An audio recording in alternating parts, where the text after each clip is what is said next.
স্বাগত জানাচ্ছি। আপনাকে শুভেচ্ছা জানাচ্ছি এবং আপনার দর্শক শ্রোতা যারা আছে সবাইকে আমার শুভেচ্ছা। কি ভাই, আজকে যে জিনিসটা খুবই আমার কাছে গুরুত্বপূর্ণ মনে হয়েছে যে আজকে তৃতীয় দফায় আহ প্রধান উপদেষ্টা উনি ইয়ের সঙ্গে 14টা দল ও জোটের সঙ্গে একটা বৈঠকে বসেছিলেন। আপনি জানেন এর আগে 12 দলের সঙ্গে বসেছেন, তার আগে 4 দলের সঙ্গে বসেছেন। তো এই 14 দলের জোটের সঙ্গে বৈঠকে দুটো জিনিস পাওয়া গেছে। একটা হলো প্রধান উপদেষ্টা যেটা বলেছেন, সে প্রধান উপদেষ্টা বক্তব্য হলো যে মানে গন্ডগোল লাগিয়ে নির্বাচনের আয়োজনকে ভণ্ডুল করার চেষ্টা চলছে।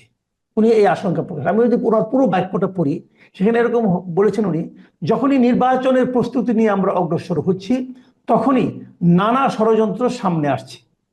কিন্তু বাস্তবতা হচ্ছে কোনো ষড়যন্ত্র করে গণতান্ত্রিক অগ্রযাত্রাকে বাধাগ্রস্ত করা যাবে না, কারণ ফ্যাসিবাদ প্রশ্নে সবগুলো গণতান্ত্রিক শক্তির ঐক্য স্পষ্ট।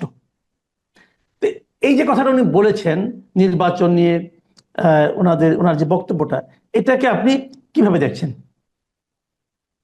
ধন্যবাদ আপনাকে। প্রধান উপদেষ্টার বক্তব্য তো এটা আপনি বলছেন?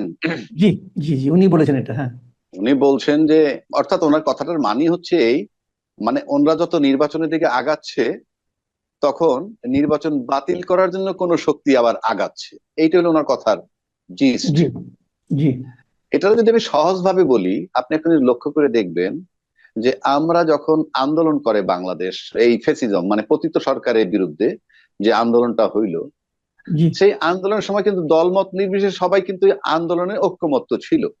এক জি, নম্বর। জি, দুই নম্বর, এই লোকগুলা সবাই কিন্তু বঙ্গভবনে বৈশা, তিন বাহিনীর প্রধান বলেন, রাজনীতিবিদরা বলেন, অন্যান্য যারা বড় স্টেক হোল্ডার, সুশীল সমাজ বলেন, সবাই মিলে কিন্তু ইউনূস সরকারকে দায়িত্ব দিছে। কি দায়িত্ব দিছে? আপনি টেক ওভার করেন, আপনি দায়িত্বটা নেন। কি হিসাবে? অন্তর্বর্তীকালীন সরকার হিসাবে। তো অন্তর্বর্তীকালীন সরকার কিন্তু আমাদের সংবিধানের কোথাও নাই। আমাদের সংবিধানে যেহেতু নাই, কাজেই অন্তর্বর্তীকালীন সরকার একটা সংবিধানবিহীন সরকার। এবং সেই থেকে উনি যা করে আসছেন অলিখিত ভাবে করে আসছেন, অলিখিত সংবিধান। কেউ কেউ বলেন, উনি তো যখন ওত নিছেন তখন বলছেন কি, যে এই সংবিধান সমুন্নত রাখবো। অর্থাৎ উনি বলছেন যে আমি তত্ত্বাবধায়ক সরকারের প্রধান হিসাবে এই অঙ্গীকার করিতেছি যে সংবিধানকে সমুন্নত রাখবো। এবং তত্ত্বাবধায়ক সরকার অন্তর্বর্তীকালীন সরকারের প্রধান হিসাবে তো সংবিধানই নাই, কিন্তু উনি ওত নিছেন। কোন সংবিধানের সমুন্নত রাখবেন? অলিখিত সংবিধান। যেই সংবিধান ইউনূস সাহেব করবেন সেটাই সংবিধান। আজকে পর্যন্ত উনি অলিখিত সংবিধানে আছেন। এখন আসেন নির্বাচনের কথা, আপনার সিম্পল শর্টকাট করে দিলাম। বাংলাদেশে এখন পর্যন্ত লিখিত সংবিধান নাই, অন্তত এই সরকারের কাছে, যেহেতু সে অন্তর্বর্তীকালীন সরকার। এখন নির্বাচনের কথা বললেই একটা শক্তি আগে আসে যাতে নির্বাচন বানচাল হয়ে যায়। সেটা কেন? কি কারণে? আপনি আমাকে বলেন। বঙ্গভবনে যখন দলমত নির্বিশেষে সবাই যখন ক্ষমতাটা তাকে বুঝাই দিল ফেসিজমের বিরুদ্ধে, এবং ফেসিজমের বিরুদ্ধে যারা আন্দোলন একসাথে করছে, সেখানে যদি আপনি বড় স্টেক হোল্ডার ধরেন রাজনীতিতে, তাতে আপনি পরিষ্কারভাবে বোঝা যায় সবচেয়ে বড় ভাই যিনি আছেন নির্বাচন হলেই ক্ষমতায় যাবে। তারপরে যদি মেজো ভাইজানের কথা বলেন, মেজো ভাই কিনি কি, যিনি সংখ্যানুপাতে নির্বাচন চাচ্ছেন। আর যদি ছোট ভাইদের কথা আসেন, তারা বলতেছে সংস্কার, জুলাই চার্টার, তারপরে বিচার, তারপরে নির্বাচন। প্রশ্ন হচ্ছে ফেসিজমের বিরুদ্ধে এই তিনটা শক্তি যখন ইউনাইটেড ছিল, একত্রে ছিল, তাইলে ফেসিজমের বিরুদ্ধে এই তিনজনের ভিতরে সবচেয়ে বেশি প্রেম হওয়ার কথা। অর্থাৎ ডিপ্লোমেসির ভাষায় বলে, enemy's enemy is my friend. অর্থাৎ আওয়ামী লীগের শত্রু এনসিপি, আওয়ামী লীগের শত্রু জামাত, তাহলে সেই হিসাবে আবার আওয়ামী লীগের শত্রু বিএনপি। কেন বিএনপি? কারণ বিএনপি 16 বছর যাবৎ নির্যাতিত হয়েছে। সেই হিসাবে এই তিনটা দলের মধ্যে, এই তিনটা দল যদি আমি একত্র করি, একটা দল জোট বানাই, তাহলে এটা ভিতরে যে ইউনিটিটা থাকার কথা ছিল, সেই ইউনিটিটা নাই। রাদার উল্টা দিকে আমরা দেখতেছি কি, গোপালগঞ্জে যখন এনসিপি গেল, তখন ডাল সুরকি পিস্তল আর অস্ত্র নিয়ে আওয়ামী লীগ তাদেরকে তাড়াইলো। পাশাপাশি এদিকে আর একটা স্লোগান উঠলো, জামাত শিবির, কি জামাত শিবির রাজাকার, এই মুহূর্তে বাংলা ছাড়। এবং এই যে একটা পতিত শক্তি আর অন্য শক্তি যেটার কথা বলছি, এরা কিন্তু সময়ের ব্যবধানে দুই পক্ষই জামাতকে সাথে নিয়ে একটা জায়গায় গেছিল নির্বাচনের। সুতরাং আপনি যখনই রাজনীতিবিদরা যে কোনো কর্মকাণ্ড করে তখন বলে রাজনীতিতে শেষ বলতে কিছু নাই, আর আপনি আমি 9-6 করলে কিন্তু এটার কৈফিয়ত দিতে হয়। রাজনীতিবিদদের বেলায় এগুলো মাপ। তো আপনার যেখানে শত্রু শত্রু আমার বন্ধু হওয়ার কথা, সেখানে শত্রু শত্রু আমার শত্রু হয়ে গেল। তাহলে তো আমার একটা সন্দেহ হয়।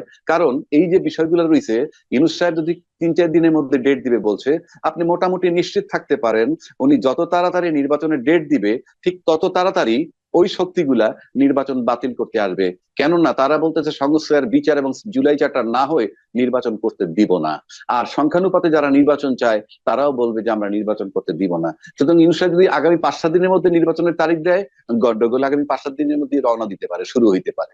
যদি 3 মাস পরে দেন, তাহলে 3 মাস পরে গন্ডগোল হবে, এ ব্যাপারে আমার কোনো ডাউট নাই। এবং এতে লাভ কার? আপনি যদি নির্বাচন বাতিল হয়ে যায়, তার মানে একটু আমি থামাচ্ছি। তার মানে আপনি বলতে চাচ্ছেন যে নির্বাচনের তারিখ ঘোষণা করলে যারা নাকি এই যে মেজো ভাই ছোট ভাই আছে ওনারা গন্ডগোল ইনিশিয়েট করবেন। হ্যাঁ, ডেফিনেটলি। কারণ তারা তো বলতেছে আমরা সংখ্যানুপাতে চাই, তারা তো বলতেছে আমরা সংস্কার জুলাই চার্টার বিচার চাই, এটা তো আমার বানানো না। তো ওরা যদি বলে যে এইগুলা করতে হবে, আপনি কি করবেন? ফর এক্সাম্পল, আপনি কি করবেন? ওটা আপনি আমি কথা বলতেছি আমাদের স্বাধীনতা নিয়ে, ওরাও তোদের স্বাধীনতা নিয়ে চলবে। কারণ আপনি জুলাই চার্টার না করলে 70 বছর বয়সে তার মৃত্যুদণ্ড হইতে পারে। So they have to ensure their life. এবং তারা যে কর্মকাণ্ডটা করছে সেটা তো সবাই একসেপ্ট করছে। সবাই একসেপ্ট করলে স্বীকৃতি পাবে না কেন? আপনি দেন বা না দেন এটা আপনার ব্যাপার, পাবে না কেন? সিম্পল। আচ্ছা ঠিক আছে, এখন আপনি বলেন তার গন্ডগোল হলে তারপরে কি হবে? এখন আসেন লাভকার ক্ষতিকার। আপনি বলেন যদি ব্যাপক কোনো গন্ডগোল, আমি জানি না হবে কিনা, কিন্তু আমি আপনাকে সূত্রগুলো দিলাম। যদি ব্যাপক গন্ডগোল হয় আর ইউনূস সাহেব ব্যর্থ হন নির্বাচন করতে, ইতিমধ্যে একটা কথা উঠছে কিন্তু, সেটা কি তত্ত্বাবধায়ক দিনে নির্বাচন চায়, এই কথা উঠছে। আপনি তর্কের খাতিরে ধরে নিলাম ইউনূস সাহেব যদি চলে যায় কোনো কারণে এই গন্ডগোলের ইস্যু করে, এই গন্ডগোলের ইস্যু করে যদি চলে যায়, নির্বাচন বাতিল হয়, তাহলে গেইন করবে কে? গেইন করবে পতিত সরকার। কেন? কেন? ইউনূস সাহেব যদি নির্বাচন না দিয়ে চলে যায়, তাহলে কোনোভাবে তৃতীয় পক্ষ যেই আসুক, প্রত্যক্ষ বা পরোক্ষ ভাবে সে তো পতিত সরকারের লোকই। আপনি আনেন না, সেট করেন, কাকে সেট করবেন? আপনি দেখেন না, মিলান না, কাকে মিলাইবেন? কার কাছে ক্ষমতাটা দিবেন? সে পতিত সরকারের, প্রত্যক্ষ না হোক পরোক্ষ ভাবে। 1, 2, ক্ষতিগ্রস্ত কে হবে নির্বাচন যদি বানচাল হয়? পরোক্ষ ভাবে যদি পতিত সরকারের কোনো লোক এসে টেক ওভার করে এবং 2-3 বছর কাটায় দেয়, তাহলে যারা নির্বাচন করলেই বিজয় লাভ করবে বড় ভাইরা, তাদের লোকসান হয়ে যাবে। সুতরাং বড় ভাইদের নৈতিক দায়িত্ব নির্বাচনটা কেমনে আদায় করবে? আর মেজো ভাই ছোট ভাইয়ের দায়িত্ব হইলো তারা তাদের নিজেদের নিরাপত্তার জন্য সংস্কার বিচার জুলাই চার্টার এনশিওর করতে চাইবে। সুতরাং ইউনূস সাহেবের নির্বাচন ডেট দিলেই আপনি নির্বাচন পেয়ে যাচ্ছেন তা কিন্তু নয়, বরং নির্বাচনের ডেটটা দিলে পরেই ওই গন্ডগোলটা নিকটবর্তী হয়ে যায় বলে আমার কাছে মনে হয়। এখন আমি অন্য একটা প্রসঙ্গে আসি, এই প্রসঙ্গটি আসলে শেষ প্রসঙ্গ, আজকে বেশি লম্বা করতে চাই না। সে প্রসঙ্গটা হলো যে গোপালগঞ্জে যে কদিন আগে নাগরিক পার্টি সমাবেশকে কেন্দ্র করে হামলা সংঘর্ষ হলো, প্রাণঘাতী মতো ঘটনা ঘটলো। সেই ঘটনার পর কদিন আগে 11 জনের একটা নাগরিক পর্যবেক্ষণ দল সেখানে গিয়েছিলেন। এই দলে ছিলেন শহীদুল আলম, ঢাকা বিশ্ববিদ্যালয়ের শিক্ষক সামিনা লুৎফা, মুশাহিদা সুলতানা, রুশাদ ফারুকী, আইনজীবী সারা হোসেন, মঞ্জুর আল মতিন, সাংবাদিক তাসনিম খলিল, শিল্পী বিথি ঘোষ, লেখক ফিরোজ আহমেদ, অধিকার কর্মী নাফিউল আলম। এছাড়া একজন সাংবাদিকও ছিলেন যিনি তার নাম প্রকাশ করতে চাননি। এই 11 নাগরিক ওখানে দেখে এসে মন্তব্য করেছেন যে সেখানে যে প্রাণঘাতী অস্ত্র ব্যবহার করা হয়েছে, এই অস্ত্র ব্যবহারের কোনো যৌক্তিকতা তারা পাননি। এবং তারা এটাও বলেছেন যে এই ঘটনায় মানবাধিকার লঙ্ঘন ও অতিরিক্ত বল প্রয়োগ ঘটেছে কিনা তা যাচাইয়ের জন্য নিরপেক্ষ ও গ্রহণযোগ্য তদন্তের জন্য তারা সরকারের কাছে দাবি জানিয়েছেন। আপনি কি বলবেন? ধন্যবাদ আপনাকে। এটা হলে আমি শুনুন, প্রথম কথা হইলো গোপালগঞ্জে গেছে আর আপনি ঢাল সুরকি নিয়ে আসছেন। গোপালগঞ্জ কি মঙ্গল গ্রহে না বাংলাদেশের ম্যাপের মধ্যে? আমি যাব, আমার নাগরিক অধিকার। আমি মিছিল করতে যাই, মিটিং করতে যাই, সেটা ভিন্ন কথা। আমি যাব, এটা আমার নাগরিক অধিকার। আপনি যে লাঠি সুরকি সবকিছু নিয়ে আসলেন, এখন পর্যন্ত ম্যাজিস্ট্রেসি পাওয়ার নিয়ে যখন রাস্তায় আর্মি আছে, কি উদ্ধার হয়েছে? কোন অস্ত্রগুলো উদ্ধার হয়েছে? ওখানে তো সশস্ত্র লোক আমরা দেখছি, সশস্ত্র লোকও দেখছি, তো এটা উদ্ধার হইলো না কেন? প্রশ্ন হচ্ছে, আপনি বোধহয় জানেন যে 17 জুলাই থেকে বাংলাদেশের মানবাধিকার এই মানবিক জাতিসংঘের মানবাধিকার কমিশনের কার্যক্রম বোধহয় অফিসে শুরু হয়েছে। সুতরাং এটা তার পার্ট। সুতরাং বাংলাদেশে আর ওই কায়দায় কেউ অস্ত্র যতই শো করেন, এটা আন্তর্জাতিক বাজারে কিভাবে একসেপ্ট করবে সেটা একটা ব্যাপার। এবং আওয়ামী লীগ কিন্তু আবার বুঝাই দিছে যে তারা কিন্তু একেবারে বসে নেই, সুযোগ পেলেই যে তারা ছবল দিবে সেটাও তারা বুঝাই দিছে। এটা হলো সিম্পল কথা। তবে আরেকটা কথা আমি আপনাকে বলি, যে কোনো ভাবে, যে কোনো ভাবে, যে কোনো গন্ডগোলের মাধ্যমে কোনো কারণে যদি ইউনূস সাহেব চলে যায়, তাহলে কিন্তু বাংলাদেশে পরবর্তীকালে নির্বাচন হবে কি হবে না, কিংবা হলে কি না হলেই কি, এবং এখানে মারামারি কাটাকাটি হলেই কি, আমার কাছে মনে হয় না কোনো শক্তি তাকায় দেখবে। এই কারণে, কারণ ইউনূস সাহেবের রিমুভালটা যে শক্তির কাছে জরুরি, সেই ইউনূস সাহেব যদি চলে যায় তখন তারা দম ছেড়ে বাঁচবে, এবং তারপরে যা খুশি তাই হোক। সুতরাং আমি মনে করি ইউনূস সাহেবকে রেখে যদি আপনি নির্বাচন নিতে পারেন সেটা লাভ। আর ইউনূস সাহেব যদি চলে যায়, আপনি মনে করেন না XYZ যেই আপনি কামাল ভাইরে তাল দেখ বা রাজ্জাকি সাহেবের তাল দেখ, ইউনূস সাহেব চলে যাওয়ার পর কিন্তু কেউ কারো দিকে তাকায় দেখবে না। কারণ যে শক্তিটার কাছে প্রথম নৈতিক হিসাব হইলো ইউনূস সাহেবের রিমুভাল দরকার, সেই ইউনূস সাহেব চলে গেলে কিন্তু আজকে যারা ইউনূস সাহেবরে নির্বাচনের নামে সরানোর জন্য যারা চিন্তা করতেছেন, সেই ইউনূস সাহেব যে কোনো ভাবেই যদি সরে যায়, নির্বাচন ছাড়াও আপনি নির্বাচন অনিশ্চিত হইলেও ওই শক্তি আপনাদের দিকে ফিরে তাকাবে না। তার মানে এটাও আপনি বলতে মাথায় চাচ্ছেন ইউনূস সাহেব চলে গেলে দেশে একটা অরাজক পরিস্থিতি তৈরি হবে? এটা হবে কি হবে না জানি না, কেননা ওই যে আপনি ওই যে ইউনূস সাহেব চলে গেলে যদি আপনি নির্বাচন কিভাবে করবেন? কারণ উনি যদি গন্ডগোলেই চলে যান, ওই যে আমার সংস্কার লাগবে, বিচার লাগবে, জুলাই চাটাল লাগবে, সংখ্যানুপাতে নির্বাচন চাই, এটা আপনি ঠেকাবেন কি করে? আর ওই আগের মতো গুলি দিয়ে থামাবেন? পারবেন না। এখানে হিউম্যান রাইটস এর অফিস বসছে, তর্কের খাতিরে বলছি। সুতরাং আপনি, it is not so easy. সুতরাং আমি যদি ইউনূস সাহেবের রিমুভাল চাই, যেমন আমি মাসুদ কামাল সাহেবের রিমুভাল চাই, এখন মাসুদ কামাল সাহেবের রিমুভাল হওয়ার পর আমি খুশি হয়ে গেলাম, আরো গন্ডগোল হলে আমার কি আসা যায়? আমি তো মাসুদ সাহেবের রিমুভাল চাইছি। ইউনূস সাহেবের রিমুভাল যারা চান, ইউনূস সাহেব যে কোনো ফর্মে যদি চলে যান, এবং উনি কিন্তু কালকে আগস্ট মাসের শুরুতে যদি নির্বাচনের তারিখ দেন, উনি সেপ্টেম্বরেও চলে যেতে পারেন যদি পরিস্থিতি তাকে পারমিট না করে। আচ্ছা, যে কথাটা বলছিলাম আমি, যে এই যে ওনারা যে বললেন ওনারা গোপালগঞ্জে প্রাণঘাতী অস্ত্র ব্যবহারের যৌক্তিকতা পাননি, এটা সম্পর্কে আপনি কি বলবেন? এই যে তার মানে প্রাণঘাতী অস্ত্র ব্যবহার হয়েছে কিন্তু যৌক্তিকতা পাননি, এই তো কথাটা। যৌক্তিকতা পাননি, অফকোর্স যৌক্তিকতা নাই, নাই। আপনি কেন নামবেন এটা নিয়ে? আমি আমার বাংলাদেশের একটা জেলায় যাব, আপনি এইটা নিয়ে আসবেন না, তারা কিন্তু এই প্রসঙ্গে বলেন নাই। প্রাণঘাতী অস্ত্র প্রয়োগ করেছে তো সেনাবাহিনী অথবা আর্মি, মানে আইন শৃঙ্খলা রক্ষাকারী বাহিনী। মারা যায় গেছে 5 জন, এরা তো আইন শৃঙ্খলা রক্ষাকারী বাহিনীগুলিতে মারা গেছে। ওনারা এই প্রসঙ্গে কথা বলেছেন।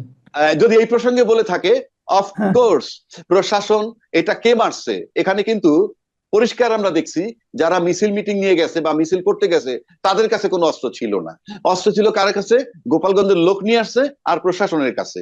সুতরাং যে 5টা লোক মারা গেছে, তারা মারা গেছে হয় প্রশাসনের অস্ত্রে, নয় গোপালগঞ্জের অস্ত্রে। সুতরাং এইটার কৈফিয়ত তাদেরকে দিতে হবে, তাদেরকে দিতে হবে। এবং তারা কেন মারলো, প্রাণঘাতী অস্ত্র কেন ব্যবহার করলো, সেটার কৈফিয়ত তাদেরকে দিতে হবে। এটার ভিতরে 2টা অংশ আসবে, সিভিল পার্ট গোপালগঞ্জের লোক, আর প্রশাসনের পার্ট হইলো সেই পুলিশ বলেন বা আর্মি বলেন বা যারা ছিল, এটা তাদেরকে কৈফিয়ত দিতে হবে। এই ঘটনাকে কেন্দ্র করে গোপালগঞ্জে 5,400 লোকের বিরুদ্ধে মামলা হয়েছে, কিন্তু এই 5,400 লোকের মধ্যে তো আর্মি অথবা পুলিশ তো নেই। হ্যাঁ, আপনি কি প্রশাসনের বিরুদ্ধে কখনো মামলা হয় বাংলাদেশে? আপনি যদি কখনো, হ্যাঁ আমি বলি, আপনি কখনো যদি মামলা করতে যান, বা পুলিশ ইনফরমেশন দেন যে ভাই এখানে একটা ডেড বডি পড়ে আছে, আপনি একটা মামলা করেন, সে কি বলবে জানেন? তার আত্মীয় স্বজন কি আছে ডাকেন। কিন্তু সচিবালয়ে যে ঢুকলো ওয়াল টপে, তারপরে যে 1200 লোকের বিরুদ্ধে মামলা করলো, পুলিশের একজন সাব ইন্সপেক্টর, সেখানে গার্জিয়ান লাগে নাই? তো আপনি আমাকে বলেন, প্রশাসন এমন একটা জিনিস, আমি একটা সিম্পল শেষ করে দিচ্ছি। প্রশাসন এমন একটা জিনিস, হাসিনা কিভাবে প্রশাসনকে ব্যবহার করছে সেটা হাসিনার দক্ষতা নয়, সেটা হলো ভাইস ভার্সা, যে তোমরা আমাকে ক্ষমতায় রাখো, তোমরা লুট করে খাও। আবার আরেকটা প্রশাসনের কথা বলছি, আপনি দেখেন ফখরুদ্দিন সরকার যে ছিল, সে তো মঙ্গলগ্রহে এসে বিশাল অভিজ্ঞতা নিয়ে আসে নাই, সে ছিল ক্ষমতায় আর তার পাশে ছিল তৎকালীন সেনাপ্রধান, তখন কিন্তু মাটি থরথর করে কাঁপছে। এই হলো প্রশাসন। আবার আজকে ইউনূস সাহেব ক্ষমতায়, তার পাশে বর্তমান সেনাপ্রধান আছেন, মাটি কিন্তু থরথর করে কাঁপছে না। তাহলে বুঝেন ফখরুদ্দিন সাহেব আর ইউনূস সাহেব, তাদের কোনো রোল নাই, রোল হচ্ছে প্রশাসনের। তারা কাজটা করে কিভাবে, দ্যাট ইজ ইম্পর্টেন্ট।